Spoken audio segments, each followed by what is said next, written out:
നോക്കാം. വെടിനിർത്തൽ തുടരുന്നതിനിടയിൽ ഗസയിൽ ഖാൻ യൂനിസിൽ വ്യാപക ബോംബാക്രമണം നടത്തുകയാണ് ഇസ്രായേൽ.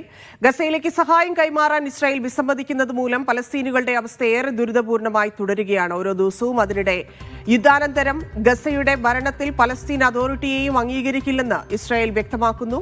തുർക്കി സേന ഗസയിലേക്ക് വരുന്നതും സമ്മതിക്കില്ലെന്ന് ഇസ്രായേൽ പ്രധാനമന്ത്രി ബെന്യാമിൻ നെതന്യാഹു പറഞ്ഞു. വെസ്റ്റ് ബാങ്കിനെ ഇസ്രായേലിനോട് കൂട്ടിച്ചേർക്കാനുള്ള പദ്ധതി ഗസ സമാധാന പദ്ധതിയെ അട്ടിമറിക്കുമെന്ന് യുഎസും മുന്നറിയിപ്പ് നൽകി. ഇസ്രായേൽ ഇതിൽ നിന്ന് പിൻവാങ്ങിയില്ലെങ്കിൽ വലിയ പ്രത്യാഘാതം ഉണ്ടാകുമെന്ന് യുഎസ് പ്രസിഡന്റ് ഡൊണാൾഡ് ട്രംപിന്റെയും മുന്നറിയിപ്പ്. MC നാസർ ചേരുന്നുണ്ട്. നാസർ, ഗസയിൽ വ്യാപക ബോംബാക്രമണമാണ്. ഒന്നുമല്ലായിരുന്നു ആ കരാർ ഇല്ലെങ്കിൽ ആ പദ്ധതികൾ എന്ന് തോന്നിപ്പിക്കുന്നത് പോലെ ആക്രമണം തുടരുകയാണ് ഇസ്രായേൽ. ഇന്നും എന്താണ് ഗസയിൽ സംഭവിച്ചിരിക്കുന്നത്? ഒപ്പം തന്നെ സഹായം കൈമാറുന്നതിൽ ഒരു വിട്ടുവീഴ്ചയ്ക്കും ഇസ്രായേൽ തയ്യാറാകുന്നില്ല എന്നുള്ളത് കൂടിയാണ്. ഇതിന് അല്പം മുമ്പാണ് ഖാൻ യൂനിസിൽ വ്യാപകമായിട്ടുള്ള വ്യോമാക്രമണവും ഷെല്ലാക്രമണവും ഇസ്രായേൽ നടത്തിയത്. ഇതുമായി ബന്ധപ്പെട്ട ഔദ്യോഗികമായിട്ടുള്ള വിശദീകരണമൊന്നും ഇതുവരെയും ഇസ്രായേൽ സേനാ നേതൃത്വം നൽകിയിട്ടില്ല.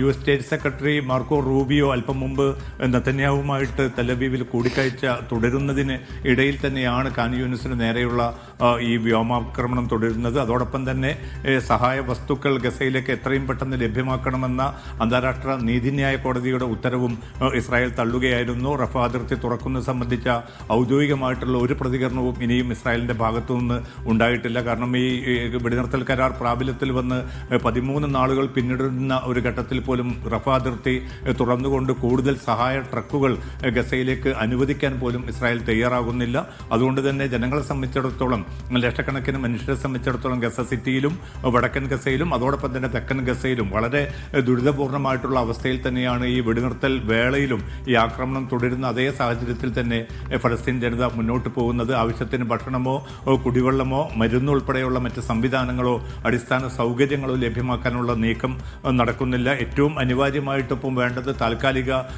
താമസ കേന്ദ്രങ്ങളും മറ്റുമാണ്. പക്ഷെ അത്തരം ഉപകരണങ്ങളോ സംവിധാനങ്ങളോ ഗസയിലേക്ക് വിടാൻ പോലും ഇസ്രായേൽ നേതൃത്വം തയ്യാറാകുന്നില്ല എന്നാണ് UN ഏജൻസികൾ ഇപ്പോൾ വ്യക്തമാക്കുന്നത്. അതുമാത്രമല്ല, ഈ അവസ്ഥ തുടരുകയാണെങ്കിൽ പട്ടിണിയും അതോടൊപ്പം തന്നെ മറ്റ് പ്രയാസങ്ങളും പലസ്തീൻ ജനതയെ വലിയ തോതിൽ തന്നെ ബാധിക്കും. അതുകൊണ്ട് ഈ വെടിനിർത്തൽ കരാറിൽ സൂചിപ്പിച്ചതുപോലെ നിത്യം 600 ട്രക്കുകളെങ്കിലും എത്രയും പെട്ടെന്ന് ഗസയിലേക്ക് കയറ്റിവിടാനുള്ള നടപടികളാണ് അടിയന്തരമായിട്ട് വേണ്ടതെന്ന് മധ്യസ്ഥ രാജ്യങ്ങളോടും അതോടൊപ്പം തന്നെ അന്തർദേശീയ സ്വഭാവത്തിലുള്ള കൂട്ടായ്മകളോടും UN ഏജൻസികൾ ആവശ്യപ്പെടുന്നു. പക്ഷേ ഇസ്രായേലിന്റെ ഭാഗത്തുനിന്ന് അതുമായി ബന്ധപ്പെട്ട ഔദ്യോഗികമായിട്ടുള്ള ഒരു പ്രതികരണം വന്നിട്ടില്ല. അപ്പം US vice president JD Vance ഇപ്പോൾ ചർച്ചകൾ നടത്തി അദ്ദേഹം അമേരിക്കയിലേക്ക് തിരിച്ചു പോയിരിക്കുന്നു. അമേരിക്കയുടെ പശ്ചിമേഷ്യൻ ദൂതൻ സ്റ്റീവ് വിറ്റ്കോഫ് അതോടൊപ്പം തന്നെ ട്രംപിന്റെ ഉപദേശകൻ ജെറഡ് കുഷ്നർ എന്നിവരുമായി ചർച്ച നടത്തി.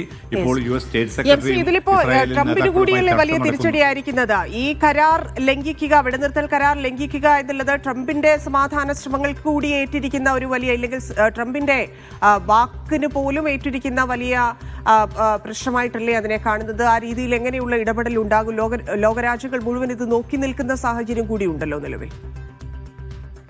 തന്നെ തീർച്ചയായിട്ടും അമേരിക്കൻ പ്രസിഡന്റ് ഡൊണാൾഡ് ട്രംപാണ് 20 പദ്ധതി മുന്നോട്ട് വെച്ചത്. അതിന്റെ അടിസ്ഥാനത്തിലാണ് ആദ്യഘട്ട വെടിനിർത്തൽ കരാർ പ്രാബല്യത്തിൽ വന്നതും 20 ബന്ദികളെ ജീവനോടുകൂടി തന്നെ ആദ്യ ദിവസം തന്നെ കൈമാറാൻ ഹമാസ് തയ്യാറായതും തുടർന്ന് ബന്ദികളുടെ മൃതദേഹങ്ങൾ കൈമാറുന്ന പ്രക്രിയയും തുടർന്നുകൊണ്ടിരിക്കുകയാണ്. പക്ഷെ അതൊക്കെ സംഭവിക്കുന്ന ഒരു ഘട്ടത്തിലും ഇസ്രായേൽ നിരന്തരമായിട്ട് ഈ കരാർ ലംഘിക്കുന്ന ഏതാണ്ട് 58ലധികം തവണയാണ് ഈ കരാർ ലംഘിക്കപ്പെട്ടത്. അത്തരമൊരു ഘട്ടത്തിൽ പോലും അതിന് ഇസ്രായേലിനെതിരായിട്ടുള്ള ഒരു നീക്കമോ നിലപാടോ ട്രംപോ അല്ലെങ്കിൽ അമേരിക്കൻ ഭരണകൂടമോ കൈക്കൊള്ളുന്നില്ല. നേരെമറിച്ച് നിസ്സാര കാര്യങ്ങൾ ചൂണ്ടിക്കാട്ടിക്കൊണ്ട് ഹമാസ് ഇതുമായി സഹകരിക്കുന്നില്ല, ഇനിയും ഹമാസ് സഹകരിക്കുന്നില്ലെങ്കിൽ ഹമാസിനെ പൂർണ്ണമായിട്ട് നിർമ്മാർജ്ജനം ചെയ്യും എന്നതുൾപ്പെടെയുള്ള പ്രസ്താവനകൾ തുടരുന്നു എന്നതല്ലാതെ പ്രായോഗികമായിട്ട് ഈ പ്രശ്നത്തിൽ ഇടപെടാനോ മധ്യസ്ഥ രാജ്യങ്ങൾ ഇക്കാര്യങ്ങളൊക്കെ വളരെ ഗൗരവത്തിൽ തന്നെ അമേരിക്കൻ ഭരണകൂടത്തെ അറിയിച്ചുകൊണ്ടിരിക്കുന്നുണ്ട്. കാരണം ഈ സ്ഥിതി തുടരുകയാണെങ്കിൽ ഈ 20 പദ്ധതിയുമായിട്ട് അധികം മുന്നോട്ട് പോകാൻ സാധ്യമല്ല എന്ന് ഹമാസ് നേതൃത്വം തന്നെ മധ്യസ്ഥ രാജ്യങ്ങൾ അറിയിച്ചിട്ടുണ്ട്. മധ്യസ്ഥ രാജ്യങ്ങൾ ഇക്കാര്യം ട്രംപിനെ തന്നെ നേരിട്ട് അറിയിക്കുകയും ചെയ്തു. അതുമാത്രമല്ല, ഇപ്പോൾ കുറെ കൂടി അപകടകരമായിട്ടുള്ള അവസ്ഥയിലേക്കാണ് ഇസ്രായേൽ നീങ്ങിക്കൊണ്ടിരിക്കുന്നത്.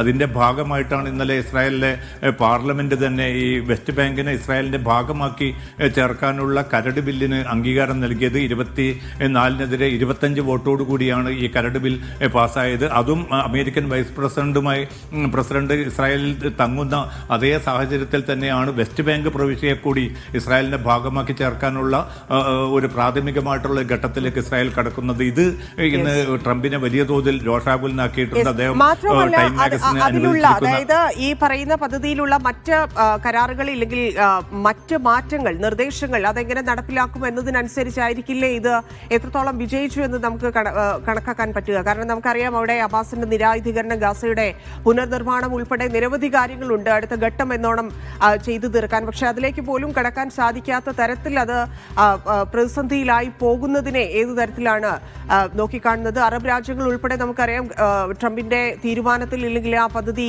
മുന്നോട്ട് വെച്ചതിൽ ഏതു തരത്തിലാണ് പ്രതികരിച്ചത്. ലോകരാജ്യങ്ങൾ തന്നെ സമാധാനത്തിലേക്ക് കാര്യങ്ങൾ കടക്കുന്നു എന്ന രീതിയിലായിരുന്നു പ്രതികരിച്ചിരുന്നത്. പക്ഷേ ഇപ്പോൾ ആരും പ്രതികരിക്കാതിരിക്കുന്നത് ഇപ്പോഴത്തെ അവസ്ഥയിൽ യാതൊരുവിധ പ്രതികരണവും വരാതിരിക്കുന്നതിലും ആശങ്കപ്പെടേണ്ടതില്ലേ? ഇതിന് തീർച്ചയായിട്ടും ഇസ്രായേലിന്റെ ഉള്ളിൽ ചർച്ചകൾ തുടരുന്നുണ്ട്. അമേരിക്കൻ നേതൃത്വം, വൈസ് പ്രസിഡന്റ്, അതോടൊപ്പം തന്നെ US സ്റ്റേറ്റ് സെക്രട്ടറി, പശ്ചിമേഷ്യൻ ദൂതൻ സ്റ്റീവ് വിറ്റ്കോഫ്, അമേരിക്കൻ പ്രസിഡന്റിന്റെ ഉപദേശകൻ, ഇവരൊക്കെയും ഇപ്പോൾ നിരന്തരമായിട്ട് ഇസ്രായേൽ നേതൃത്വവുമായിട്ട് ചർച്ചകൾ തുടരുകയാണ്. പക്ഷേ ഇന്നിപ്പോൾ നെതന്യാഹു വ്യക്തമാക്കിയിരിക്കുന്ന ഒരു കാര്യം, ഫലസ്തീൻ അതോറിറ്റിക്ക് പോലും യുദ്ധാനന്തര ഗസയുടെ ഭാവി സർക്കാരിൽ ഒരു ഇടം പോലും അനുവദിക്കാൻ പാടില്ല. അതായത് ഹമാസിനും പാടില്ല, ഫലസ്തീൻ അതോറിറ്റിക്കും പാടില്ല. അപ്പോൾ പുറമെ നിന്നുള്ള ഒരു ഭരണ സംവിധാനം, ഒരു പാവ ഭരണകൂടത്തെ പ്രതിഷ്ഠിക്കണം എന്നൊരു നിലപാടാണ് ഇസ്രായേൽ ഊന്നി നിൽക്കുന്നത്. പക്ഷേ ഹമാസ് ഇക്കാര്യത്തിൽ തങ്ങളുടെ നിലപാടുകൾ കെയ്റോ ചർച്ചയിലും നേരത്തെയും ഒക്കെ പ്രഖ്യാപിതമായിട്ടുള്ള നിലപാട് അറിയിച്ചിട്ടുണ്ട്. കാരണം ഫലസ്തീനികളല്ലാത്ത ഒരു ഭരണ സംവിധാനം വരുന്ന ഒരു സാഹചര്യത്തെ തങ്ങൾ ഒരു നിലക്കും അംഗീകരിക്കാൻ പോകുന്നില്ല. ഫലസ്തീനികൾ, അത് ആരായാലും പ്രശ്നമില്ല, തങ്ങൾ ഭരണത്തിൽ നിന്ന് മാറി നിൽക്കാൻ, പക്ഷേ ഫലസ്തീനികളുടെ മാത്രം ഒരു തീരുമാനമായിരിക്കണം, അവരുടെ സ്വയം നിർണയാവകാശമാണ് ഇവിടെ പ്രധാനം. അതല്ലാത്ത ഏതെങ്കിലും അർത്ഥത്തിലുള്ള പ്രതിനിധികളെയോ മറ്റോ ഇറക്കിക്കൊണ്ടുള്ള ഒരു ഭരണ സംവിധാനത്തോട് തങ്ങൾ യോജിപ്പില്ല എന്ന കാര്യം തന്നെയാണ് ഹമാസ് ആവർത്തിക്കുന്നത്. മധ്യസ്ഥ രാജ്യങ്ങൾ ഇക്കാര്യവും അമേരിക്കയെ അറിയിച്ചിട്ടുണ്ട്. അതോടൊപ്പം തന്നെയാണ് ഈ വെസ്റ്റ് ബാങ്കിന്റെ മുകളിൽ പോലും പിടിമുറുക്കാനുള്ള ഇസ്രായേൽ നീക്കം. പിന്നെ ട്രംപ് ഒരുപക്ഷെ ഇന്ന് വളരെ ശക്തമായിട്ടുള്ള ഒരു മുന്നറിയിപ്പാണ് ഇസ്രായേലിന് നൽകിയിരിക്കുന്നത്. കാരണം ഇതൊരു റെഡ് ലൈൻ ആണ് എന്നുകൂടി ട്രംപ് സൂചിപ്പിച്ചിട്ടുണ്ട്. വെസ്റ്റ് ബാങ്കിനെ ഏതെങ്കിലും അർത്ഥത്തിൽ ഇസ്രായേലിന്റെ ഭാഗമാക്കി മാറ്റാൻ തുനിഞ്ഞാൽ ഇസ്രായേലിനുള്ള എല്ലാ പിന്തുണയും താൻ പിൻവലിക്കുമെന്നാണ് ടൈം മാഗസിന് നൽകിയിരിക്കുന്ന അഭിമുഖത്തിലും ഇന്ന് ട്രംപ് അറിയിച്ചിരിക്കുന്നത്. അതുകൊണ്ട് ഇസ്രായേലിനെ സംബന്ധിച്ചിടത്തോളം ഈ നീക്കവുമായിട്ട് ഇനി അധികം മുന്നോട്ട് പോകാൻ സാധ്യത കുറവായിരിക്കും. കാരണം ഇപ്പോൾ US സ്റ്റേറ്റ് സെക്രട്ടറി നെതന്യാഹുവുമായി നടത്തുന്ന ചർച്ചയിലും പ്രധാനപ്പെട്ട കാര്യം അതാണ്. നേരത്തെ ധന്യ സൂചിപ്പിച്ചതുപോലെ 20 പദ്ധതിയിലേക്ക് വരണമെങ്കിൽ യുദ്ധാനന്തര ഗസയുടെ ഭാവി, ബദൽ സർക്കാർ, അതോടൊപ്പം തന്നെ ഹമാസിന്റെ നിരായുധീകരണം ഉൾപ്പെടെയുള്ള കാര്യങ്ങളിൽ ഒരു സമവായത്തിലേക്ക് വരണമെങ്കിൽ പോലും ഇപ്പോൾ ഈ ഗസയിലേക്ക് കൂടുതൽ സഹായ വസ്തുക്കൾ ലഭ്യമാക്കുന്നത് ഉൾപ്പെടെയുള്ള കാര്യങ്ങളിൽ വളരെ കൃത്യമായിട്ടുള്ള നിലപാട് ഇസ്രായേൽ സ്വീകരിക്കേണ്ടി വരും. പക്ഷേ അത്തരം ഒരു നിലപാട് സ്വീകരിക്കാൻ എത്ര കണ്ട് ഈ അമേരിക്കൻ ഭരണകൂടം ഇസ്രായേലിനെ പ്രേരിപ്പിക്കും എന്ന ചോദ്യം കൂടിയാണ് ഈ ഘട്ടത്തിൽ ബാക്കി നിൽക്കുന്നത്. ധന്യ. ശരി, നന്ദി MC. ഒമാനും തുർക്കിയയും തമ്മിലെ സഹകരണം മെച്ചപ്പെടുത്താൻ ഇരു രാജ്യങ്ങളും തന്ത്രപ്രധാന കരാറുകളിൽ ഒപ്പിട്ടു. Turkiye president Recep Tayyip ഉർദുഗാന്റെ Oman സന്ദർശനത്തിലാണ് ഇരു രാജ്യങ്ങളും 6 സുപ്രധാന കരാറുകളിലും 8 ധാരണാപത്രങ്ങളിലും ഒപ്പുവെച്ചത്. 2 ദിവസത്തെ സന്ദർശനത്തിനായാണ് തുർക്കിയ പ്രസിഡന്റ് റജബ് തൊയ്യിബ് ഉർദുഗാൻ ഒമാനിലെത്തിയത്. ഒമാൻ സുൽത്താൻ ഹൈത്തം ബിൻ താരിഖുമായി അൽ ആലം പാലസിൽ നടത്തിയ ചർച്ചയിലാണ് ഇരു രാജ്യങ്ങളും തമ്മിൽ 6 സുപ്രധാന കരാറുകളിലും 8 ധാരണാപത്രങ്ങളിലും ഒപ്പുവെച്ചത്.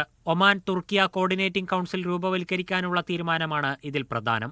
ഒമാൻ ഇൻവെസ്റ്റ്മെന്റ് അതോറിറ്റിക്ക് കീഴിലെ കമ്പനിയായ ആംബർ ലിമിറ്റഡും തുർക്കിഷ് ഒയാക് ഫണ്ടും തമ്മിൽ മൂലധന പങ്കാളിത്തത്തിന് കരാറായി. ഉസ്ബക്ക് ഒമാനി കമ്പനിയും തുർക്കിഷ് ഒയാക് ഫണ്ടും തമ്മിൽ മൂലധന പങ്കാളിത്തത്തിനും ധാരണയായി. ഫുഡ് കൾച്ചർ, IT മേഖലകളിലും പരസ്പരം കരാറുകളുണ്ട്. ഇരു രാജ്യങ്ങളും വിദ്യാഭ്യാസം, വ്യവസായം, പ്രതിരോധം, മാധ്യമം, സാങ്കേതിക വിദ്യ ഉൾപ്പെടെ വിവിധ മേഖലകളിൽ പരസ്പരം കൈകോർക്കും. Media 1, Muscat. ഗൾഫ് സന്ദർശനത്തിന്റെ ഭാഗമായി മുഖ്യമന്ത്രി പിണറായി വിജയൻ ഒമാനിലെത്തി. ഇന്ന് രാവിലെ മസ്കറ്റ് വിമാനത്താവളത്തിൽ ഇറങ്ങിയ മുഖ്യമന്ത്രിയെ വരവേൽക്കാൻ ഒമാനിലെ പൗരസമൂഹം എത്തിയിരുന്നു. ഒമാനിലെ ഇന്ത്യൻ സ്ഥാനപതി GV Srinivas, Indian social club Oman chairman Babu Rajendran, Indian community festival സംഘാടക സമിതി അംഗങ്ങൾ തുടങ്ങിയവർ മുഖ്യമന്ത്രിയെ സ്വീകരിച്ചു. വൈകിട്ട് 7 മണിക്ക് ഒമാനിലെ പൗരപ്രമുഖരുമായി മുഖ്യമന്ത്രി സംവദിച്ചു. പ്രവാസികളുടെ വിവിധ വിഷയങ്ങൾ മുഖ്യമന്ത്രി ശ്രദ്ധയിൽപ്പെടുത്തി. നാളെ വൈകിട്ട് 7 മണിക്ക് മസ്കറ്റിലെ അമീറാത്ത് പാർക്കിൽ നടക്കുന്ന ഇന്ത്യൻ കമ്മ്യൂണിറ്റി ഫെസ്റ്റിവൽ മുഖ്യമന്ത്രി ഉദ്ഘാടനം ചെയ്യും. അലി കൂട്ടായി ചേരുന്നു. അലി, മുഖ്യമന്ത്രിയുടെ പരിപാടികൾ ഇന്നിപ്പോൾ ഒമാനിലെ പരിപാടികൾ നടന്നുവെന്ന് മനസ്സിലാക്കുന്നു. ഗൾഫ് സന്ദർശനത്തിൽ നാളെ എന്തൊക്കെ പരിപാടികളാണുള്ളത്?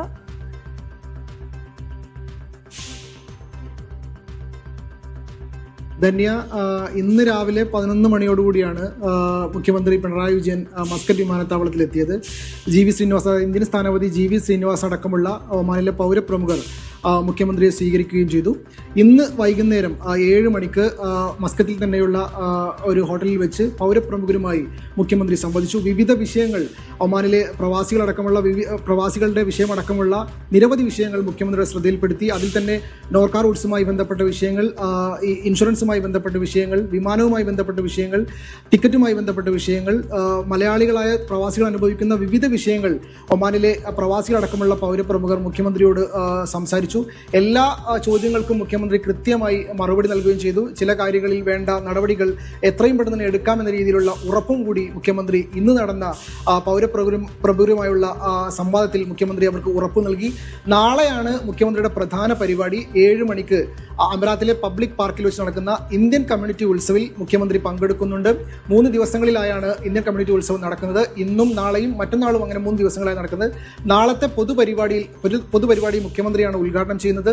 മുഖ്യമന്ത്രിയെ വലിയ ഘോഷയാത്രയോടുകൂടിയാണ് സ്റ്റേജിലേക്ക് ആനയിക്കുക. അതിൽ തന്നെ കേരളീയ കലാരൂപങ്ങളടക്കമുള്ള വിവിധ കലാരൂപങ്ങൾ അടങ്ങിയ ഘോഷയാത്രയിലാണ് മുഖ്യമന്ത്രിയെ വേദിയിലേക്ക് ആനയിക്കുക എന്നും സംഘാടകർ പറയുന്നുണ്ട്. ഒമാന്റെ വിവിധ ഭാഗങ്ങളിൽ നിന്നുള്ളവർ നാളെ മുഖ്യമന്ത്രിയെ കാണുന്നതിനും വേണ്ടിയും പരിപാടി വീക്ഷിക്കുന്നതിനു വേണ്ടിയും അമരാത്ത് പബ്ലിക് പാർക്കിലേക്ക് എത്തുമെന്ന് തന്നെയാണ് സംഘാടകർ അറിയിക്കുന്നത്. വലിയ പരിപാടിയായിട്ട് തന്നെയാണ് ICF ഈ പരിപാടി ആസൂത്രണം ചെയ്തിരിക്കുന്നത്. അതായത് സോഹാർ, സൂറ് പോലുള്ള ഒമാന്റെ ദൂരപ്രദേശങ്ങളിൽ നിന്ന് ആളുകൾ ഇന്ന് തന്നെ മസ്കത്തിൽ തമ്പടിക്കുകയും നാളത്തെ മുഖ്യമന്ത്രിയുടെ പരിപാടിയിൽ പങ്കെടുക്കാനായി മസ്കത്തിൽ എത്തിച്ചേരുകയും ചെയ്തിട്ടുണ്ട്. നാളത്തെ പരിപാടി, മസ്കത്തിലെ പരിപാടി അവസാനിച്ചാൽ നാളെ തന്നെ മുഖ്യമന്ത്രി സലാലയിലേക്ക് തിരിക്കും. സലാലയിൽ മറ്റന്നാളാണ് പരിപാടി. പ്രവാസോത്സവത്തിൽ മുഖ്യമന്ത്രി മുഖ്യാതിഥിയായി പങ്കെടുക്കുന്നുണ്ട്. അതേസമയം സലാലയിലെ പരിപാടി സലാല UDF പ്രതിപക്ഷ സംഘങ്ങൾ ബഹിഷ്കരിച്ചിട്ടുണ്ട്. KMCC അടക്കമുള്ള സംഘടനകൾ ഇതുമായി സഹകരിക്കില്ല എന്ന് അറിയിച്ചിട്ടുണ്ട്. എന്തുതന്നെയായാലും മുഖ്യമന്ത്രി ഇന്ന് പൗരപ്രമുഖരുമായി സംവദിക്കുകയും വിവിധ വിഷയങ്ങൾ, പ്രവാസികളുമായി ബന്ധപ്പെട്ട വിവിധ വിഷയങ്ങൾ മുഖ്യമന്ത്രിയുടെ ശ്രദ്ധയിൽപ്പെടുത്തുകയും ചെയ്തിട്ടുണ്ട്. തന്നെ ശരി. അലി, മസ്കറ്റിലെത്തിയ മുഖ്യമന്ത്രി ശനിയാഴ്ച വൈകിട്ടോടെ സലാലയിലെത്തും. മുഖ്യമന്ത്രിയെ സ്വീകരിക്കുന്നതിനുള്ള ഒരുക്കങ്ങൾ പൂർത്തിയായതായി സംഘാടകർ അറിയിച്ചു. വൈകിട്ട് 6:30 സലാല അൽ ഇത്തിഹാദ് മൈതാനിയിൽ കേരള വിംഗ് സംഘടിപ്പിക്കുന്ന പ്രവാസ ഉത്സവത്തിൽ പങ്കെടുക്കും. മുഖ്യമന്ത്രിയെ കൂടാതെ മന്ത്രി സജി ചെറിയാൻ, MA യൂസഫ് അലി എന്നിവരും ചടങ്ങിന്റെ ഭാഗമാകും. നഗരിയിൽ മലയാള മിഷന്റെ പവലിയൻ ഒരുക്കുന്നുണ്ട്. വിവിധ കലാപരിപാടികളും അരങ്ങേറും. ഏഷ്യൻ യൂത്ത് ഗെയിംസിൽ ചരിത്ര നേട്ടവുമായി ഇന്ത്യൻ കബഡി ടീം. ഇന്ന് നടന്ന 2 ഫൈനലുകളിലും ഇന്ത്യ സ്വർണം നേടി. പുരുഷന്മാരുടെയും വനിതകളുടെയും ഫൈനലിൽ ഇറാനായിരുന്നു എതിരാളികൾ. 2 സ്വർണം ഉൾപ്പെടെ 10 മെഡലുകളുമായി ഇന്ത്യ പട്ടികയിൽ നിലവിൽ 5ാം സ്ഥാനത്താണ്. ഷെഫിൻ ഷാജഹാൻ ചേർന്നു. ഷെഫിൻ, വിവരങ്ങൾ. ധന്യ, ഏഷ്യൻ യൂത്ത് ഗെയിംസിൽ ഇന്ത്യക്ക് ഇന്ന് നേട്ടങ്ങളുടെ ദിവസമാണ്. അഭിമാനകരമായ 2 സ്വർണ്ണങ്ങളാണ് ഇന്ത്യ ഇന്ന് ഈ ബഹ്റൈനിൽ നടക്കുന്ന ഏഷ്യൻ യൂത്ത് ഗെയിംസിൽ നിന്ന് സ്വന്തമാക്കിയിരിക്കുന്നത്. വനിതകൾ കബഡിയിൽ ഇന്ത്യയുടെ സർവാധിപത്യമായിരുന്നു. പുരുഷന്മാരുടെയും വനിതകളുടെയും കബഡിയിൽ ഇന്ത്യ സ്വർണം നേടി. 2ലും ഫൈനലിൽ ഇന്ത്യ വീഴ്ത്തിയത് ഇറാനെയായിരുന്നു. വനിതകളുടെ മത്സരത്തിലേക്ക് വരുമ്പോൾ ഇന്ത്യയുടെ പൂർണ്ണമായും ഇന്ത്യയുടെ ആധിപത്യമായിരുന്നു. 75-21 ഇന്ത്യൻ വനിതകൾ ഇറാനെ കീഴടക്കിയത്. പുരുഷന്മാരുടെ മത്സരത്തിലേക്ക് വരുമ്പോൾ ഒപ്പത്തിനൊപ്പം ഒരു തുല്യ പോരാട്ടമായിരുന്നു. 35-32 എന്ന സ്കോറിനാണ് ഇന്ത്യൻ പുരുഷന്മാർ ഇറാനെ കീഴടക്കി സ്വർണ്ണമണിഞ്ഞത്. ഇതിൽ മറ്റൊരു പ്രത്യേകത എന്തെന്ന് വെച്ചാൽ ഇത്തവണ ആദ്യമായാണ് ഏഷ്യൻ യൂത്ത് ഗെയിംസിന് കബഡി ഒരു മത്സര ഇനമായി വരുന്നത്. ആ ആദ്യഘട്ടത്തിൽ തന്നെ ഇന്ത്യ അതിലെ 2 ഇനത്തിലെയും രണ്ട് വിഭാഗത്തിലെയും സ്വർണം നേടിയിരിക്കുന്നു എന്നത് സന്തോഷകരമായ വാർത്തയാണ്. അതുപോലെ തന്നെ ഇന്നത്തെ സ്വർണം ഉൾപ്പെടെ ഇന്ന് ഇന്ത്യ 2 സ്വർണം നേടി. ഇതുൾപ്പെടെ 4 വെങ്കലം, 2 വെള്ളി, 2 സ്വർണം ഉൾപ്പെടെ ഇന്ത്യയുടെ മെഡൽ നേട്ടം ഉയർന്നിട്ടുണ്ട്. അതോടൊപ്പം മെഡൽ പട്ടികയിലും ഇന്ത്യ മുന്നോട്ട് കുതിച്ചിട്ടുണ്ട്. നിലവിൽ ഇന്ത്യ മെഡൽ പട്ടികയിൽ 5ാം സ്ഥാനത്താണ്. തായ്ലൻഡാണ് നിലവിൽ ബഹ്റൈൻ ഏഷ്യൻ യൂത്ത് ഗെയിംസിൽ മെഡൽ പട്ടികയിൽ 1ാമത്. 2ാം സ്ഥാനത്ത് ഉസ്ബെക്കിസ്ഥാനാണ്. നിലവിൽ ഇന്ത്യക്ക് ഇനിയും വരാനിരിക്കുന്ന ദിവസങ്ങളിലും മെഡൽ സാധ്യതയുള്ള മത്സരങ്ങളുണ്ട്. എന്തുതന്നെയായാലും ഇന്ത്യൻ ക്യാമ്പ് വളരെയധികം സന്തോഷത്തിലാണ്. അതുപോലെ തന്നെ കബഡി മത്സരത്തിലേക്ക് നമ്മൾ വരുമ്പോൾ ഗ്യാലറിയിൽ നിന്നൊക്കെ കിട്ടിയ സപ്പോർട്ടും പിന്തുണയും അതിഗംഭീരമായിരുന്നു. നമ്മൾ ഇന്ത്യൻ ടീമിന്റെ കോച്ചുമായി സംസാരിച്ചിരുന്നു. അദ്ദേഹം പറഞ്ഞത് നമ്മൾ ഇന്ത്യയിലാണ് നിൽക്കുന്നത് എന്ന് തോന്നിപ്പിക്കുന്ന തരത്തിലുള്ള അത്രയും പിന്തുണയാണ് ഗ്യാലറിയിൽ നിന്ന് കിട്ടിയതെന്നുമാണ്. അതാണ് ഏഷ്യൻ യൂത്ത് ഗെയിംസിലാണ് 10 മെഡലോടുകൂടി 5ാം സ്ഥാനത്ത് ഇന്ത്യയുള്ളത്. ഷെഫി ഷാജഹാനാണ് വിശദാംശങ്ങൾ നൽകിയത്. ഏഷ്യൻ യൂത്ത് ഗെയിംസിൽ കിരീടമണിഞ്ഞ ഇന്ത്യൻ പരിശീലകനായ ശ്രീനിവാസ് റെഡ്ഡി മീഡിയ വണ്ണിനൊപ്പം ചേരുന്നു. ഏഷ്യൻ യൂത്ത് ഗെയിംസിൽ ഇന്ത്യക്ക് ഇന്ന് നേട്ടങ്ങളുടെ ദിവസമാണ്. അതായത് ഏഷ്യൻ യൂത്ത് ഗെയിംസിലെ വനിതകളുടെ കബഡിയിലും പുരുഷന്മാരുടെ കബഡിയിലും ഇന്ത്യ ഗോൾഡ് മെഡൽ നേടിയിരിക്കുകയാണ്. ഇപ്പോൾ നമ്മളോട് ഒപ്പമുള്ളത് ഇന്ത്യൻ പുരുഷ ടീമിന്റെ കബഡി ടീമിന്റെ കോച്ചാണ്. നമുക്ക് അദ്ദേഹത്തോട് ചോദിച്ചു നോക്കാം. Sir, how do you feel now? It's a winning moment. It's a great feeling. I can't explain because it's an amazing match. The crowd was really great throughout the match. They have supported it very well because I feel I am playing in India. The crowd supporting was very good because throughout the match they are saying India, India. That's already raised our goosebumps. It's a wonderful experience.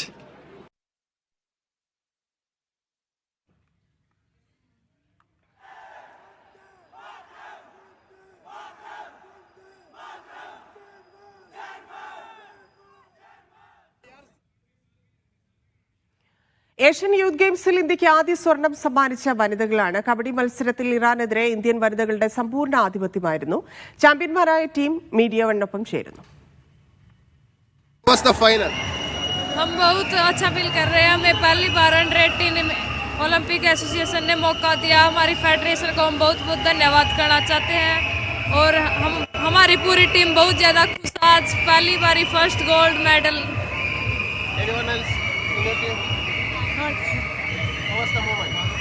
I am very happy. We all are very happy for this achievement. Our own coaches took so much hard work for us to, success for this to fulfill every dream. So we are very happy and thank you so much for supporting our Indian team. Asian youth games വേദിയിൽ കാണികളുടെ ഹൃദയം കീഴടക്കി Palestine team. ഉദ്ഘാടന ചടങ്ങിനിടെ Palestine team പതാകയുമായി പരേഡിനിറങ്ങുമ്പോൾ gallery മുഴുവൻ എണീറ്റ് നിന്നു. പലസ്തീന്റെ കൗമാര താരങ്ങളെ സ്നേഹാരവങ്ങളോടെയാണ് ഗാലറി സ്വീകരിച്ചത്. ഓരോ സെക്കൻഡിലും മരണത്തെ മുഖാമുഖം കണ്ട് ജീവിക്കുന്ന മനുഷ്യർ, കോൺക്രീറ്റ് പാളികൾക്കിടയിൽ നിന്ന് പ്രിയപ്പെട്ടവരുടെ മയ്യത്ത് കണ്ട് മരവിച്ചു പോയവർ. അവിടെ നിന്നാണ് അവർ വരുന്നത്, ഫലസ്തീനിൽ നിന്ന്.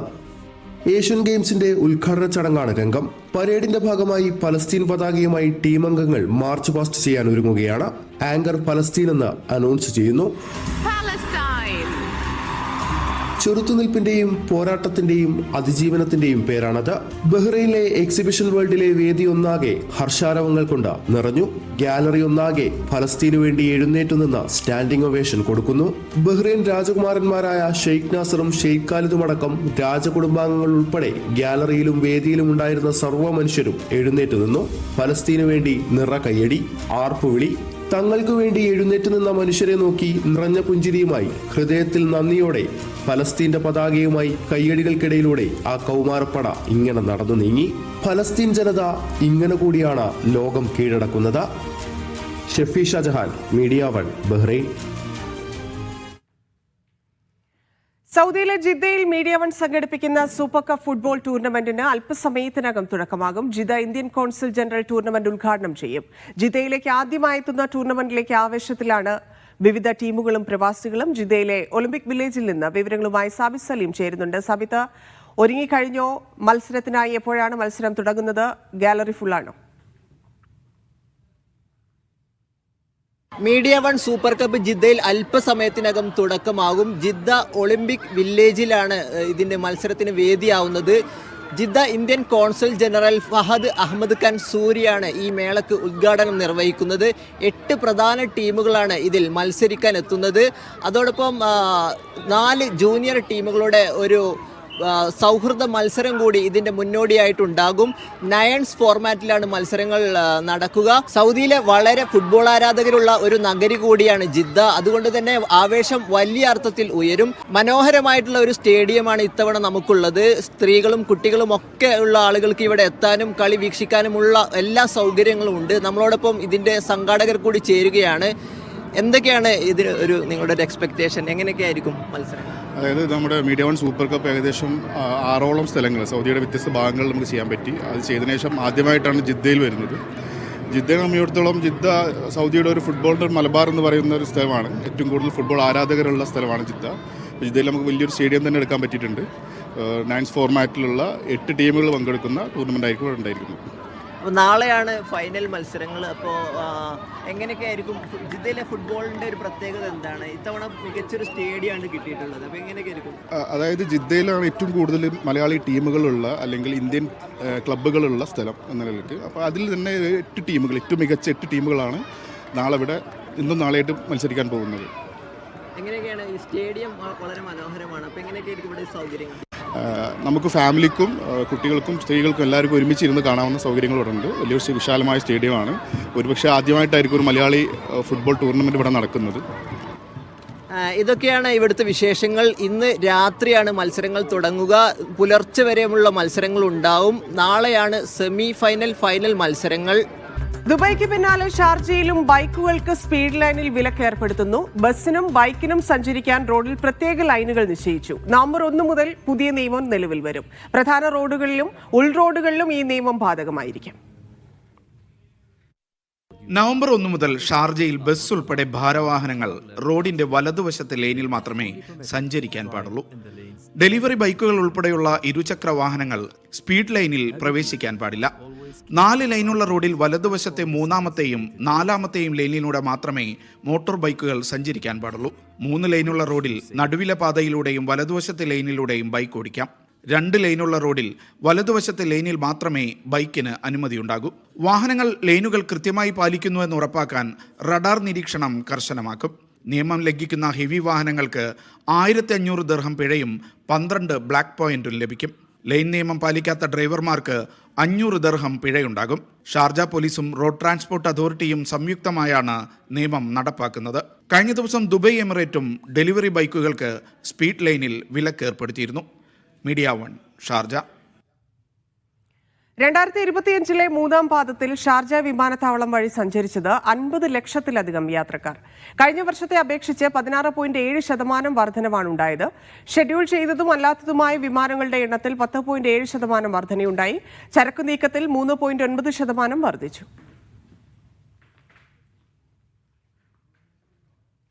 ടൂറിസ്റ്റുകൾക്ക് സേവനമൊരുക്കുന്നതിനുള്ള മാർഗനിർദ്ദേശങ്ങൾ പുറത്തിറക്കിയ സൗദി ടൂറിസ്റ്റ് മന്ത്രാലയം. ടൂർ ഗൈഡിംഗുമായി ബന്ധപ്പെട്ട ഗുരുതര നിയമലംഘനങ്ങൾക്ക് കടുത്ത പിഴ ചുമത്തും. 500 മുതൽ 25,000 റിയാൽ വരെയാണ് പിഴ ലഭിക്കുക. സൗദി ടൂറിസം മന്ത്രാലയമാണ് ഭേദഗതികൾ അംഗീകരിച്ച് അന്തിമ മാർഗനിർദ്ദേശങ്ങൾക്ക് അനുമതി നൽകിയത്. മാർഗനിർദ്ദേശങ്ങൾ പാലിക്കാതിരുന്നാൽ 25,000 റിയാൽ വരെ പിഴ ചുമത്തും. ടൂർ ഗൈഡിംഗുമായി ബന്ധപ്പെട്ട ഗുരുതര നിയമലംഘനങ്ങൾക്കാണ് പിഴ ലഭിക്കുക. ലൈസൻസ് ഇല്ലാതെ ടൂർ ഗൈഡ് പ്രവർത്തനത്തിൽ ഏർപ്പെടുക, ലൈസൻസ് കാലഹരണപ്പെടുകയോ റദ്ദാക്കുകയോ ചെയ്ത ശേഷവും പ്രവർത്തിക്കുക, ലൈസൻസ് കൈമാറ്റം ചെയ്യുക, ടൂറിസ്റ്റുകളെ തെറ്റിദ്ധരിപ്പിക്കുന്ന വിവരങ്ങൾ നൽകുക, രാജ്യത്തിന്റെ പ്രശസ്തിയെയും ടൂറിസം താൽപര്യങ്ങളെയും ഹനിക്കുക എന്നിവ നിയമലംഘനങ്ങളായി പരിഗണിക്കും. സൈനിക, സുരക്ഷ, അതിർത്തി, കസ്റ്റംസ് മേഖലകളിൽ സന്ദർശനം നടത്തുന്നതിന് മുൻകൂർ അനുമതി നേടണം. ഫോട്ടോ ഷൂട്ടിംഗ് നിരോധിച്ച മേഖലകളിൽ ഫോട്ടോ എടുക്കുന്നതും നടപടിക്ക് കാരണമാകും. നിയമലംഘനം കണ്ടെത്തിയാൽ അടിയന്തര നടപടിയായി ഇൻസ്പെക്ടർമാർ 10,000 റിയാൽ വരെ പിഴ ചുമത്തും. ബാക്കിയുള്ളവ അവലോകന സമിതിയാണ് നിശ്ചയിക്കുക. നൌഷാദ് റിക്കോർ, മീഡിയ 1, ദമ്മാം. സൗദി ഫുട്ബോൾ മേഖലയിലെ നിക്ഷേപം വർദ്ധിപ്പിക്കാൻ ആഗോള സ്പോർട്സ് നിക്ഷേപ കമ്പനിയായ അപെക്സ് രാജ്യത്ത് ഫുട്ബോൾ മേഖലയിൽ വലിയ വളർച്ച നേടിയതായി റിയാദിൽ നടന്ന പ്രൈവറ്റ് ഇക്വിറ്റി കോൺഫറൻസിൽ അപെക്സ് സിഇഒ ആന്റോണിയോ കസോറിനോ പറഞ്ഞു. കായികരംഗത്ത് പ്രാദേശികമായും അന്തർദേശീയ തലത്തിലും വൻതോതിലുള്ള നിക്ഷേപമാണ് സൗദി അറേബ്യ നടത്തുന്നതെന്നും അദ്ദേഹം പറഞ്ഞു. കായിക മേഖലയിലെ ലോകത്തെ മുൻനിര നിക്ഷേപകരിലൊന്നാണ് അപെക്സ്. കുവൈത്തിൽ പകൽ സമയത്ത് ചൂടുള്ളതും രാത്രിയിൽ തണുപ്പുള്ളതുമായ കാലാവസ്ഥയായിരിക്കുമെന്ന് കാലാവസ്ഥാ വകുപ്പ് അറിയിച്ചു. പകൽ താപനില 35 ഡിഗ്രി മുതൽ 37 ഡിഗ്രി സെൽഷ്യസ് വരെയായിരിക്കും. ശനിയാഴ്ച ചൂടുകൂടി 39 ഡിഗ്രി വരെ എത്തും. രാത്രിയിൽ താപനില 17 മുതൽ 19 ഡിഗ്രി സെൽഷ്യസ് വരെയായിരിക്കും. പകൽ സമയത്തെ താമസക്കാർ ആവശ്യമായ മുൻകരുതലുകൾ സ്വീകരിക്കണമെന്ന് കാലാവസ്ഥാ വകുപ്പ് നിർദ്ദേശിച്ചു. ബാങ്ക് ഇടപാടുകളെക്കുറിച്ചുള്ള സംശയാസ്പദമായ SMS അലേർട്ടുകൾ റിപ്പോർട്ട് ചെയ്യണമെന്ന് സെൻട്രൽ ബാങ്ക് ഓഫ് ഒമാൻ. ഇത്തരം സന്ദേശങ്ങൾ വന്നാൽ ആ നമ്പറിലേക്ക് വിളിക്കുകയോ മെസ്സേജ് അയക്കുകയോ ചെയ്യരുതെന്നും CBO ഓർമ്മിപ്പിക്കുന്നു. ബാങ്ക് ഇടപാടുകൾ നടക്കാത്തതിനെക്കുറിച്ചുള്ള SMS അലേർട്ടുകൾ റിപ്പോർട്ട് ചെയ്യണമെന്ന് ഉപഭോക്താക്കളോട് അഭ്യർത്ഥിക്കുകയാണ് ഒമാൻ സെൻട്രൽ ബാങ്ക്. ബാങ്ക് അക്കൗണ്ടിൽ നിന്ന് പണമിടപാട് നടന്നുവെന്ന് കാണിച്ചും തെറ്റായ സന്ദേശങ്ങൾ വരാം. ഇവ ബാങ്കിൽ ഉടൻ തന്നെ റിപ്പോർട്ട് ചെയ്യണമെന്ന് സെൻട്രൽ ബാങ്ക് അറിയിച്ചു. ഇത്തരം സന്ദർഭങ്ങളിൽ ഒരു ലിങ്കിലും ക്ലിക്ക് ചെയ്യുകയോ സന്ദേശത്തിലെ ഏതെങ്കിലും നമ്പറുകളിലേക്ക് വിളിക്കുകയോ ചെയ്യരുത്. പകരം റിപ്പോർട്ട് ചെയ്യുന്നതിനും അക്കൗണ്ട് സുരക്ഷിതമാക്കുന്നതിനും ബാങ്കിന്റെ ഔദ്യോഗിക കസ്റ്റമർ കെയർ നമ്പർ വഴി ഉടൻ ബന്ധപ്പെടുകയും വേണം. അനധികൃത ഇടപാട് തടയുകയും മറ്റു അനധികൃത ഇടപാടുകൾ നടന്നിട്ടുണ്ടോ എന്ന് പരിശോധിക്കാനും ഒപ്പം അക്കൗണ്ടിലേക്ക് പുതിയ ഗുണഭോക്താക്കളെ ചേർത്തിട്ടുണ്ടോ തുടങ്ങിയ കാര്യങ്ങൾ പരിശോധിക്കാൻ ബാങ്കിനോട് ആവശ്യപ്പെടുകയും ചെയ്യണമെന്ന് സെൻട്രൽ ബാങ്ക് പുറത്തിറക്കിയ അറിയിപ്പിൽ പറയുന്നുണ്ട്. Media 1, Muscat. ആഗോള വിദ്യാഭ്യാസ നിലവാരത്തിനനുസരിച്ച് പാഠ്യപദ്ധതികൾ പുതുക്കണമെന്ന് കുവൈറ്റ് വിദ്യാഭ്യാസ മന്ത്രി സയ്യിദ് ജലാൽ അൽ അബ്തബായി. കുവൈറ്റ് ടീച്ചേഴ്സ് അസോസിയേഷനിൽ അധ്യാപകരുമായി നടത്തിയ യോഗത്തിൽ സംസാരിക്കുകയായിരുന്നു അദ്ദേഹം. വിദ്യാർത്ഥികളുടെ താൽപര്യങ്ങൾ സംരക്ഷിച്ച് വിദ്യാഭ്യാസ പ്രക്രിയയുടെ സ്ഥിരത ഉറപ്പാക്കണം, നീതി, സുതാര്യത എന്നിവ ഉറപ്പാക്കുന്ന അധ്യാപക നിയമന സംവിധാനങ്ങൾ രൂപപ്പെടുത്തുമെന്നും അദ്ദേഹം പറഞ്ഞു. മസ്കറ്റിൽ മാലിന്യം വലിച്ചെറിഞ്ഞാൽ നല്ല പണി കിട്ടും. വിശദീകരിക്കും നജ്മ. ധന്യ, നമുക്കറിയാം നമ്മുടെ നാട്ടിലെ പോലെ അത്ര എളുപ്പമല്ല വിദേശ രാജ്യങ്ങളിൽ, പ്രത്യേകിച്ച് മിഡിൽ ഈസ്റ്റ് രാജ്യങ്ങളിൽ മാലിന്യ സംസ്കരണവും അതുമായി ബന്ധപ്പെട്ട കാര്യങ്ങളും. അപ്പോൾ ഇപ്പം മസ്കത്ത് പുതിയ നിർദ്ദേശങ്ങളുമായിട്ട് മസ്കത്ത് മുനിസിപ്പാലിറ്റി പുതിയ പ്രഖ്യാപനങ്ങളും നിർദ്ദേശങ്ങളും ഒക്കെ കൊണ്ടുവന്നിരിക്കുകയാണ്. അതിൽ പ്രധാനപ്പെട്ടത് മസ്കത്തിൽ മാലിന്യം വലിച്ചെറിഞ്ഞാൽ കാത്തിരിക്കുന്നത് മുട്ടൻ പണി എന്നുള്ളതാണ്. നമുക്കറിയാം അവിടെ നഗര ശുചിത്വവുമായി ബന്ധപ്പെട്ട് മാലിന്യം സംസ്കരിക്കുന്നതുമായി ബന്ധപ്പെട്ട് എപ്പോഴും വലിയ നിയമങ്ങളും നിർദ്ദേശങ്ങളും ഒക്കെ ഉണ്ടാകാറുണ്ട്. നിയമലംഘനങ്ങൾ ഉണ്ടായാൽ അതിൽ വലിയ വില തന്നെ കൊടുക്കേണ്ടി വരാറുണ്ട്. അപ്പോൾ അതുതന്നെയാണ് മസ്കത്തിൽ ഇനി മാലിന്യം വലിച്ചെറിഞ്ഞാൽ, നേരത്തെ ഉള്ളതിൽ കുറച്ചുകൂടെ ജാഗ്രത വേണമെന്നുള്ളതാണ്. ഇനി മാലിന്യം വലിച്ചെറിഞ്ഞാൽ വലിയ വില കൊടുക്കേണ്ടി വരും എന്നുള്ളതാണ്. മാലിന്യം വലിച്ചെറിയുന്നവർക്കെതിരെ നടപടിയുമായി മസ്കത്ത് മുനിസിപ്പാലിറ്റി എന്നുള്ളതാണ്. മാലിന്യ സംസ്കരണവുമായി ബന്ധപ്പെട്ട് വലിച്ചെറിയുമ്പോഴും നിയമലംഘനങ്ങളൊക്കെ നടത്തുമ്പോൾ നേരത്തെയും അവിടെ വലിയ നടപടികൾ സ്വീകരിക്കാറുണ്ട്. മുനിസിപ്പാലിറ്റി പിഴ നൽകേണ്ടി വരാറുണ്ട്. അപ്പോൾ അതിൽ കുറച്ചുകൂടെ ജാഗ്രത ജനങ്ങൾ പുലർത്തണമെന്നുള്ളതാണ് മുനിസിപ്പാലിറ്റിയുടെ പുതിയ നിർദ്ദേശത്തിൽ പറയുന്നത്. മുദ്രാവാക്യവും ഉണ്ട്. ആ ഒരു പദ്ധതിക്ക്, നഗര ശുചിത്വവുമായി ബന്ധപ്പെട്ട ആ ഒരു പദ്ധതിക്ക് ഒരു മുദ്രാവാക്യം മുനിസിപ്പാലിറ്റി നൽകുന്നു. മസ്കത്തിന്റെ ശുചിത്വം കൂട്ടുത്തരവാദിത്തം എന്നുള്ളതാണ്. അതായത് ജനങ്ങളുടെയോ അല്ലെങ്കിൽ ഒരു ഭരണാധികാരികൾ മുന്നോട്ട് വയ്ക്കുന്ന നിർദ്ദേശങ്ങൾ അത് അവരുടെ മാത്രം ഉത്തരവാദിത്തമല്ല. ഒരു രാജ്യത്തിന്റെ ശുചിത്വം എന്ന് പറയുന്നത് അവിടുത്തെ ജനങ്ങളുടെ കൂടെ ഉത്തരവാദിത്തമാണ്. അപ്പോൾ ഒരു കൂട്ടുത്തരവാദിത്തമാണ് മസ്കത്തിന്റെ ശുചിത്വം എന്നുള്ളതാണ് ഈ പദ്ധതിയുടെ മുദ്രാവാക്യം എന്ന് പറയുന്നത്. അതിൽ കുറേയധികം നിർദ്ദേശങ്ങൾ കൂടി മുനിസിപ്പാലിറ്റി മുന്നോട്ട് വയ്ക്കുന്നത്. അതിൽ നമുക്ക് നോക്കാം എന്തൊക്കെയാണ് നിർദ്ദേശങ്ങൾ എന്നുള്ളത്. മാലിന്യം നിർദ്ദിഷ്ട ബിന്നുകളിൽ മാത്രം നിക്ഷേപിക്കുക. നമ്മുടെ നാട്ടിൽ നമുക്കത് പരിചിതമാണ്. പ്ലാസ്റ്റിക് മാലിന്യങ്ങൾ ഒരു നിർദ്ദിഷ്ട ബിന്നുകൾ ഉണ്ടാകും. അതുപോലെ ജൈവ മാലിന്യങ്ങൾക്ക് പ്രത്യേക ബിന്നുകൾ ഉണ്ടാവും. ഭക്ഷണവുമായി ബന്ധപ്പെട്ട ഭക്ഷണാവശിഷ്ടങ്ങൾക്ക് ഒരു നിർദ്ദിഷ്ട ബിന്നുകൾ ഉണ്ടാവും. അതുപോലെ തന്നെ അത് കൃത്യമായ ബിന്നുകളിൽ ആ മാലിന്യം നിക്ഷേപിക്കണം എന്നുള്ളതാണ് നിർദ്ദേശത്തിൽ ആദ്യം പറയുന്നത്. രണ്ടാമത്, നിക്ഷേപിക്കും മുമ്പ് മാലിന്യ സഞ്ചികൾ അടയ്ക്കുക എന്നുള്ളതാണ്. അത് നമ്മളെപ്പോഴും ശ്രദ്ധിക്കുന്ന ഒരു കാര്യം കൂടിയാണല്ലേ. നമ്മൾ മാലിന്യം ഉപേക്ഷിക്കാൻ നമ്മൾ എപ്പോഴും ശ്രദ്ധ കാണിക്കുമെങ്കിലും അത് എങ്ങനെയാണ് ഉപേക്ഷിക്കുന്നത് എന്നുള്ളത് കൂടി നമ്മൾ ശ്രദ്ധിക്കണം എന്നുള്ളതാണ്. ഈ കവറുകളിലൊക്കെ നമ്മൾ മാലിന്യം ഉപേക്ഷിക്കുമ്പോൾ അത് കെട്ടിവെക്കാതെയോ അടയ്ക്കാതെയൊക്കെ ഈ ബിന്നുകളിൽ ഉപേക്ഷിക്കുമ്പോൾ സ്വാഭാവികമായിട്ടും പട്ടികളും പൂച്ചകളൊക്കെ അത് എടുക്കുന്നു, അത് പുറത്തോട്ട് വലിച്ചിടുന്നു, അത് റോഡുകളിൽ വീണ്ടും അത് വലിച്ചെറിയപ്പെടുന്നു, അത് റോഡുകളിൽ പരക്കുന്നു, നടന്നു പോകുന്ന യാത്രക്കാർക്ക് അത് ബുദ്ധിമുട്ടുണ്ടാക്കുന്നു, കാനകളിലേക്ക് ഈ വേസ്റ്റുകൾ എത്തുന്നു. അപ്പോൾ അത് വലിയ ബുദ്ധിമുട്ടുകളിലേക്കൊക്കെ പോകും. അതുകൊണ്ട് തന്നെ മാലിന്യം ഉപേക്ഷിക്കുമ്പോൾ അത് കെട്ടിവെക്കുക അല്ലെങ്കിൽ അടച്ചു വേണം അത് ഉപേക്ഷിക്കാൻ എന്നുള്ളത് കൂടി നിർദ്ദേശത്തിൽ പറയുന്നു. മറ്റൊന്ന്, നിർദ്ദേശത്തിലെ മറ്റൊരു കാര്യം എന്ന് പറയുന്നത് വീടിന് മുന്നിലോ പൊതുസ്ഥലങ്ങളിലോ മാലിന്യം വലിച്ചെറിയരുത് എന്നുള്ളതാണ്. നമുക്ക് നമ്മുടെ നാട്ടിലെ കാര്യങ്ങൾ നമുക്കത് വളരെ റിലേറ്റ് ചെയ്യാൻ പറ്റും. നമ്മളെപ്പോഴും നമ്മുടെ വീടിൻ്റെ പരിസരത്ത് നിന്നും വീടിൻ്റെ അകത്ത് നിന്നും നമ്മുടെ വേസ്റ്റുകൾ ഉപേക്ഷിക്കുക എന്നുള്ളതാണ്. അതിനപ്പുറത്തേക്കൊന്നും നമ്മളൊരു നമ്മുടെ ബാധ്യതയിൽപ്പെടുന്ന ഒരു കാര്യമായിട്ട് എപ്പോഴും നമ്മൾ എടുക്കാറില്ല. പക്ഷെ അതിൽ കൂടെ നമ്മൾ ജാഗ്രത പുലർത്തണം എന്നുള്ളതാണ്. നമ്മുടെ വീടിൻ്റെ പരിസരം എന്നുള്ളത് മാത്രമല്ല, മറ്റുള്ള ആളുകളെ കൂടി ഇത് ബാധിക്കും എന്നുള്ളൊരു ബോധം നമുക്ക് ഉണ്ടാവണം. അതിൽ കൂടെ നമ്മൾ മാന്യമായിട്ട് കുറച്ചുകൂടെ പെരുമാറേണ്ടതുണ്ട് എന്നുള്ളതാണ് നിർദ്ദേശത്തിൽ പറയുന്നത്. വീടിന് മുന്നിലോ പൊതുസ്ഥലങ്ങളിലോ മാലിന്യം വലിച്ചെറിയരുത് എന്നുള്ളതാണ്. അടുത്തതായി, മാലിന്യ സംസ്കരണം വീട്ടിൽ നിന്ന് തുടങ്ങണം എന്നുള്ളതാണ്. നമ്മളെപ്പോഴും സ്കൂളിൽ നിന്ന് കുട്ടികളെ പറഞ്ഞ് പഠിപ്പിക്കുന്ന ഒരു കാര്യം കൂടിയാണ്. നമ്മുടെ ചില ശീലങ്ങൾ നമ്മൾ സ്കൂളിൽ നമുക്ക് ടീച്ചർമാരൊക്കെ പറഞ്ഞു തന്നിട്ടുണ്ട്. നമ്മൾ വീട്ടിൽ നിന്ന് തുടങ്ങണം ചില ശീലങ്ങൾ എന്നുള്ളതാണ്. ഒരു മിഠായി കവറാണെങ്കിൽ പോലും ഒരു വേസ്റ്റ് ബിന്നിൽ നിക്ഷേപിക്കാൻ നമ്മളൊരു കുട്ടിയെ ശീലിപ്പിക്കും. സ്വാഭാവികമായി ആ കുട്ടി പൊതുസ്ഥലത്തും ആ ഒരു ശീലം പിന്തുടരാൻ ശ്രമിക്കും. അപ്പോൾ അതുതന്നെയാണ് മാലിന്യ സംസ്കരണം വീട്ടിൽ നിന്ന് തുടങ്ങണം എന്നുള്ളതാണ്. മറ്റൊന്ന്, മാലിന്യം അടച്ചു വെക്കണം, സുരക്ഷിതമായി കൊണ്ടുപോകണം. നേരത്തെ പറഞ്ഞത് തന്നെയാണ്, നമ്മൾ മാലിന്യം കെട്ടിവെച്ച് കവറുകളിലൊക്കെ സുരക്ഷിതമായിട്ട് വേണം ബിന്നുകളിൽ ഉപേക്ഷിക്കാൻ. സുരക്ഷിതമായി അത് കൊണ്ടുപോകണം. വാഹനങ്ങളിലാണെങ്കിലും നടന്നൊക്കെയാണെങ്കിലും നമ്മുടെ സഹയാത്രികരെ, സഹസഞ്ചാരികൾക്ക് ബുദ്ധിമുട്ടുണ്ടാകുന്ന തരത്തിൽ അത് കൊണ്ടുപോകരുത് എന്നുള്ളതാണ്. ഇനി നഗര ശുചിത്വത്തിന് സമഗ്ര പദ്ധതി കൂടി മസ്കത്ത് മുന്നോട്ട് വയ്ക്കുന്നു. അതിൽ സേവന കാര്യക്ഷമത വർദ്ധിപ്പിക്കുമെന്നുള്ളതാണ്. ഈ സേവനം എന്നുള്ളത് ജനങ്ങൾക്ക് വേണ്ടി തന്നെയുള്ളതാണ്. അത് ഭരണാധികാരികൾ ഒരു നിർദ്ദേശവും നിയമമൊക്കെ കൊണ്ടുവരും, സ്വാഭാവികമായും അത് ജനങ്ങൾക്ക് വേണ്ടിയുള്ളതാണ്. ജനങ്ങൾക്ക് ശുചിത്വം എന്ന് പറയുന്നത് ജനങ്ങളെ സേവിക്കാൻ വേണ്ടി കൂടിയുള്ളതാണ്. അത് നമ്മൾ ജനങ്ങൾ കൂടി മനസ്സിലാക്കേണ്ടതുണ്ട് എന്നുള്ളതാണ്. ഫീൽഡ് പ്രവർത്തനം മെച്ചപ്പെടുത്തും എന്നുള്ളത് കൂടി പറയുന്നുണ്ട്.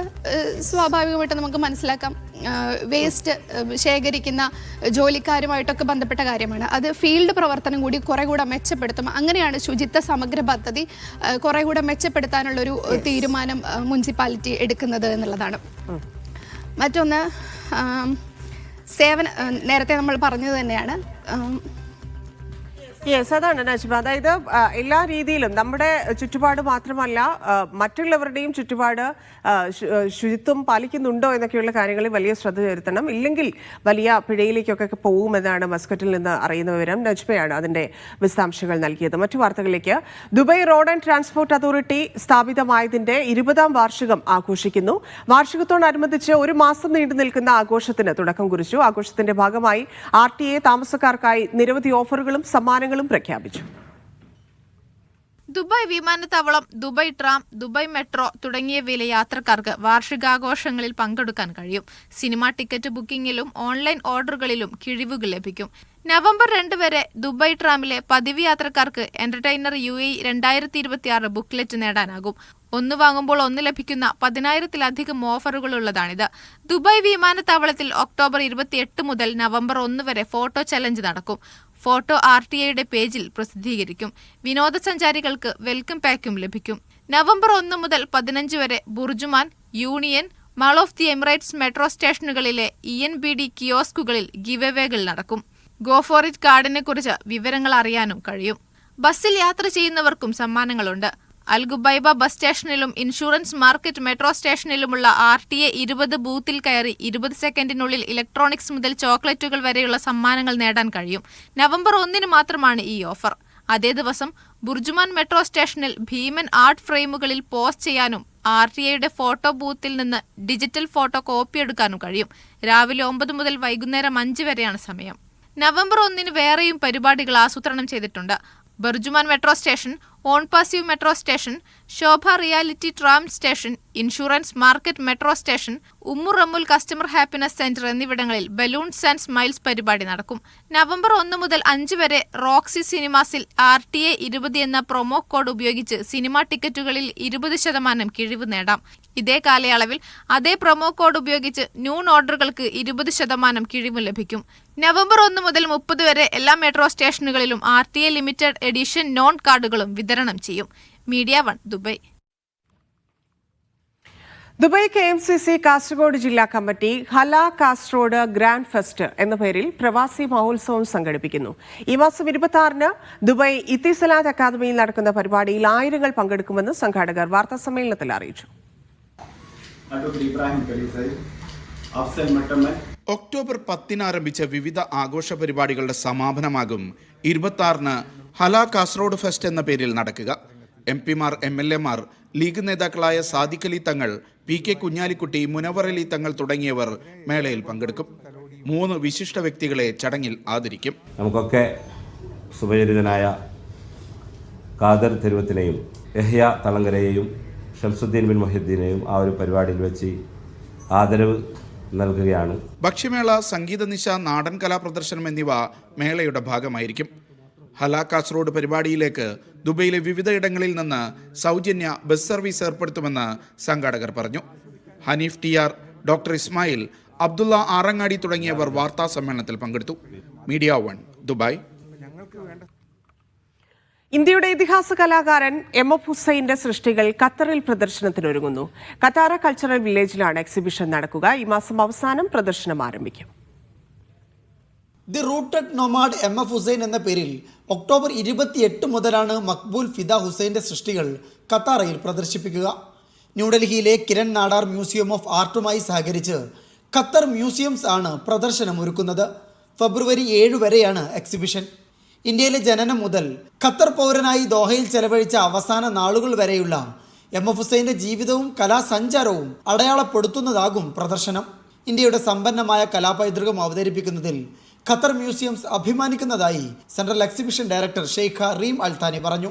ലൗഹ് വൽ ഖലം എന്ന പേരിൽ എം എഫ് ഹുസൈൻ്റെ സൃഷ്ടികൾക്കായി ദോഹയിൽ മ്യൂസിയവും ഒരുങ്ങുന്നുണ്ട്. ഖത്തർ ഫൗണ്ടേഷൻ നിർമ്മിക്കുന്ന മ്യൂസിയം നവംബർ 28 പൊതുജനങ്ങൾക്കായി തുറന്നു കൊടുക്കും. Media one, Doha. Forbes middle east പട്ടികയിൽ ഇടം പിടിച്ച നസീം ഹെൽത്ത് കെയർ MDയും CEOയും 33 ഹോൾഡിംഗ്സ് ചെയർമാനുമായ VP മിയാൻദാദ് തുടർച്ചയായ 3-ാം വർഷമാണ് മിയാൻദാദിന് ഫോബ്സ് അംഗീകാരം ലഭിക്കുന്നത്. 2025 മികച്ച ആരോഗ്യ സംരക്ഷണ നേതാക്കൾ, സ്ഥാപകരും ഓഹരി ഉടമകളും എന്ന പട്ടികയിലാണ് ഇദ്ദേഹം ഇടം നേടിയത്. പട്ടികയിലെ ഏറ്റവും പ്രായം കുറഞ്ഞ ഇന്ത്യൻ സംരംഭകനാണ്. ആരോഗ്യമേഖലയിൽ പുതിയ മാറ്റങ്ങൾ നടപ്പാക്കിയ എക്സിക്യൂട്ടീവുകൾ, കമ്പനി സ്ഥാപകർ, ഓഹരി ഉടമകൾ എന്നിവരെ ആദരിക്കുന്നതാണ് ഫോബ്സ് മിഡിൽ ഈസ്റ്റിന്റെ ഹെൽത്ത് കെയർ ലീഡേഴ്സ് പട്ടിക.